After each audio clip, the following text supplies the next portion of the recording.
Oi, gente, tudo bem com vocês? Finalmente trouxe um vídeo explicando de como eu vim parar na França e como eu moro aqui há quase 3 anos. Então, se você está interessado nessa minha trajetória de saber como eu vim parar aqui, por favor, assista o vídeo até o final, mas senta lá que já vem a história. Então, a história começa lá em 2012, quando surgiu a vontade de eu estudar fora. Essa vontade surgiu por conta de uma boy band que se chamava, na época, One Direction, e eu era realmente muito fã. Eu imaginava que se eu estivesse em Londres, da onde a banda foi fundada, né? Se eu estivesse lá e esbarrasse com um deles, eu tenho certeza que eles iam se apaixonar por mim, claro. E a gente ia casar, um deles, não importava qual. Esse era o plano, e eu lembro que eu falei com uma amiga minha, e ela entrou nessa minha onda e falou: Vamos, eu quero aprender o inglês também. Então a gente mora numa república e a gente era muito amiga, assim, a gente é muito amiga até hoje. E esse era o nosso plano: irmos pra Londres pra aprender o inglês, né? E daí a gente começou a pesquisar, e eu pesquisando eu vi que realmente seria um sonho bem mais distante. Porque era muito caro, gente. E as minhas condições financeiras, eu venho de uma família super simples, humilde. Eu sabia que não teria como. Então eu pensei, eu vou terminar o ensino médio. Lembrando que eu tinha 12 anos na época. Eu vou terminar o ensino médio, né? Assim, eu vou terminar a escola, ensino médio. Eu arrumo um emprego, entro numa faculdade, porque eu preciso de dinheiro pra pagar a faculdade. E daí, depois que eu terminar, vou me formar em direito. Eu já sabia que eu queria direito, né? Até então eu sabia, né? Eu queria direito. E daí eu consigo um trabalho que pague bem pra eu poder fazer um intercâmbio fora do país. Esse era o plano. Só que aí, né, aquilo, né? Os planos de Deus não são os mesmos planos que a gente tem pra nossa vida. E daí o que aconteceu? Em 2015 eu me apaixonei. Apaixonei realmente, assim, sabe aquele amor que é o primeiro amor, eu acho, que a gente tem de verdade na vida? Acho que foi esse que eu tive. E daí eu comecei a namorar, um relacionamento bem sério mesmo. Foi o meu primeiro relacionamento sério. Já tive outros relacionamentos antes, mas que não foram muito pra frente, então não foram sérios, assim, igual esse, porque foi quase 6 anos de namoro, né? Quase 6 anos, muito tempo. Então, assim, foi realmente um relacionamento sério, com planos de casar e construir família e tudo mais. Então, comecei a namorar, coloquei o meu sonho de intercâmbio de lado. O que aconteceu? Nesse meio tempo que eu tava namorando, surgiu uma proposta de emprego. Eu tinha, acho que entre... Eu ia fazer 16 anos quando surgiu essa proposta. E daí, foi uma pessoa que eu conhecia, né? E ele me perguntou: Ah, você gostaria de morar fora, estudar fora? E a gente se conhecia há muito tempo. E era a filha dele que morava na Bélgica, na verdade, e ele me propôs de eu ir pra lá pra cuidar do neto dele. E daí eu fiquei assim um pouco receosa, né? Eu falei: Ah, gente, será? Eu falei assim: Eu posso te dar a resposta depois. Gente, a pessoa te propõe pra ir pra Europa, você quer responder depois. Mas na verdade é porque eu fiquei muito preocupada realmente com a minha mãe. Eu sempre fui muito apegada com a minha mãe. E com o meu namorado também, né? Eu tinha tinha feito um ano de namoro, né? E eu vou. E assim. Então tinha muita coisa pra pensar. E daí eu conversei com umas amigas minhas do trabalho, na época eu era jovem aprendiz, conversei. Elas ficaram até preocupadas: Isso vai ser tráfico de humano, não? E tudo mais. Eu era bem assim, idiota, eu nem tinha pensado nessa, né, nessa possibilidade. Aí eu fiquei ainda mais com o pé atrás, só que não, gente, eram pessoas confiáveis realmente, assim, pessoas que eu conhecia há muito tempo. Enfim. Aí eu fui, conversei com meu namorado, conversei com a minha mãe e falei: Eu vou então. Tá tudo certo. E fui dar a resposta pra pessoa, né?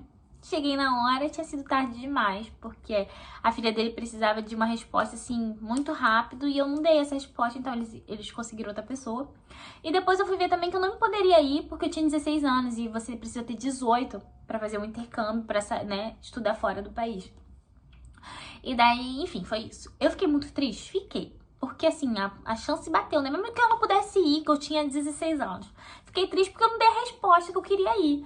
Enfim, mas vida que segue, continuei levando minha vida em 2017. Isso, gente.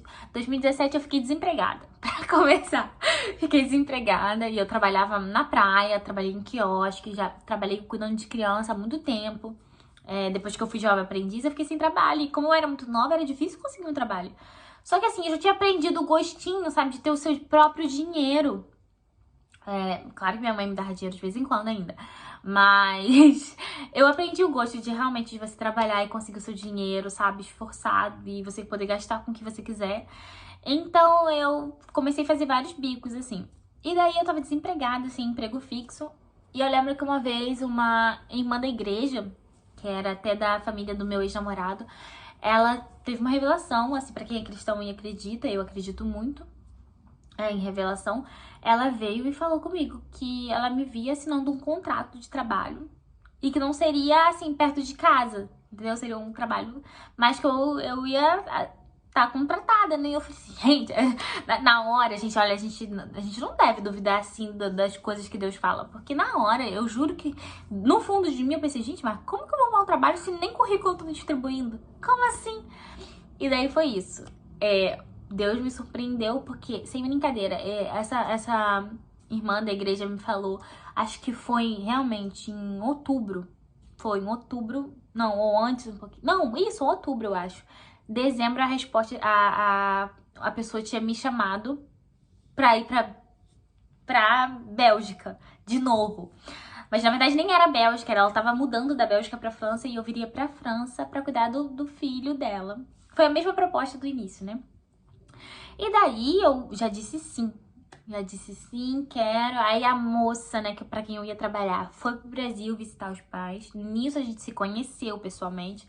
Conversamos, ela me propôs e eu era nova, né? Eu tinha 17 anos. E ela ficou assim com o pé atrás, porque eu era nova, é isso. E ela falou assim, você não vai me deixar na mão? Eu preciso muito de alguém pra olhar meu filho, eu quero alguém de confiança. E eu vou tentar te levar pra lá, como eu fiz com a minha outra au pair, e eu nem sabia o que era au pair. E daí eu descobri que é isso, você ser babá, mas é uma troca de serviço. Eles te dão a casa, comida e um salário mínimo, pra te manter, enquanto você presta o serviço que é cuidar da criança e tudo que envolve a criança. Na hora eu disse sim, falei, você pode confiar em mim, estou te dando a minha palavra, eu vou. E aí assim, ela, né, claro, fico com dúvida, mas ela me ajudou muito no processo de vir parar aqui. Enfim, ela foi com dúvidas, ela falou assim, então tá, então você fica 3 meses, eu vou te levar pra ficar 3 meses como turista. E aí você vai decidir realmente se você vai conseguir ficar longe da sua mãe, do seu namorado durante muito tempo, Cris. Porque assim, o que eu tô te propondo é um contrato de 1 ano. E como você é muito apegada com a sua mãe, você tem seu namorado, talvez você não se adapte. Falei, não, você pode confiar em mim. Então tá, eu vou ficar esses 3 meses, mas eu tenho certeza que eu vou voltar. Você pode ter... Tem a minha palavra, né? A menina de 17 anos já tinha palavra. E daí foi isso, ela me propôs isso, eu vim com 17 anos, eu vim pra França, fiz meu passaporte, tirei tudo certinho. Pra vir pra França, você não precisa de... Pra visitar, você não precisa de visto, igual aos Estados Unidos. Então eu tirei meu passaporte e vim como turista pra cá com ela, com o filho. E aí chegamos aqui, ela já tava morando na França, então eu fiquei aqui durante 3 meses. E aí foram os 3 meses mágicos que eu nunca imaginei que aconteceria na minha vida. Eu lembro que quando eu cheguei aqui, eu chorei, porque fiquei muito emocionada de como Deus estava trabalhando na minha vida, gente. Nunca que eu ia imaginar que eu, lá de Monte Alto, assim, que é um bairro bem pequenininho, de Arraial do Cabo, fosse parar um dia, assim, na França. Nunca imaginei, gente. Eu queria Inglaterra. Visei Inglaterra e acertei na França. Mas, enfim, então, assim, eu lembro que eu fiquei bem emocionada quando eu cheguei aqui. E eu fiquei muito apaixonada pela França, fiquei muito apaixonada. Eu comecei... E aí, quando eu cheguei, eu falei, eu quero estudar. Eu vim como turista, então assim, eu não era obrigada a estudar, né? Eu podia só cuidar da criança e no meu tempo vago e conhecer a cidade, mas não, eu falei, quero estudar. Então assim, o dinheiro que eu recebi já nesses 3 meses, eu paguei meus estudos aqui, então eu voltei sem nenhum centavo pro Brasil, porque eu comecei a estudar francês. E quando eu cheguei na aula, né, eu não sabia nada, gente. Primeiro que eu não falava inglês. Eu vim pra cá só com português mesmo. Eu nunca nem sabia como andar de trem. Daí eu comecei, ela me ensinou como andar de trem pra chegar até o curso. Eu ia pra aula, gente, eu não entendia nada. Eu nem sabia que bonjour vinha da França. Nem sabia que era francês isso, gente, pra vocês terem noção. E daí eu só sabia falar bonjour.